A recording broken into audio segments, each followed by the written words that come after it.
Wali Kota Palembang berencana akan memberlakukan kantor terpadu bagi OPD yang bertujuan agar antara OPD dapat lebih cepat berkoordinasi, meningkatkan pendapatan asli daerah Kota Palembang, serta efisiensi anggaran operasional.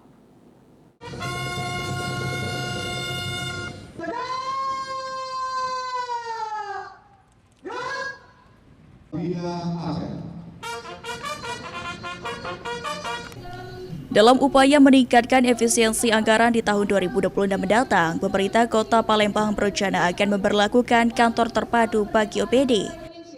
Yang merdeka, yang berdasarkan kemerdekaan, perdamaian abadi, dan keadilan sosial dalam suatu undang-undang dasar negara Indonesia yang terbentuk dalam suatu susunan. Wali Kota Palembang Ratu Dewa menyampaikan rencana penerapan kantor terpadu bagi OPD di lingkungan pemerintah Kota Palembang sendiri bertujuan agar antara OPD dapat lebih cepat berkoordinasi dan juga meningkatkan pendapatan asli daerah Kota Palembang lantaran banyak aset pemerintah Kota Palembang yang dapat dimanfaatkan.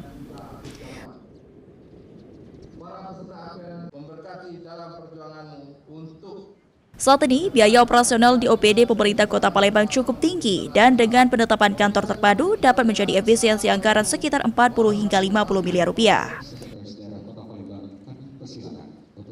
Karena uang operasional harian bahkan mingguan bulan cukup tinggi di masing-masing OPD, maka terjadi efisiensi itu kalau kita kelola dengan baik 40 sampai 50 miliar. Maka yang penting ini saya buat kajian sekarang benar-benar secara komprehensif. Selagi itu untuk kemanfaatan warga Palembang dan pegawai negeri sipil sendiri, maka kenapa tidak ini harus kita lakukan ke depannya, penggabungan dari beberapa organisasi perangkat daerah lain.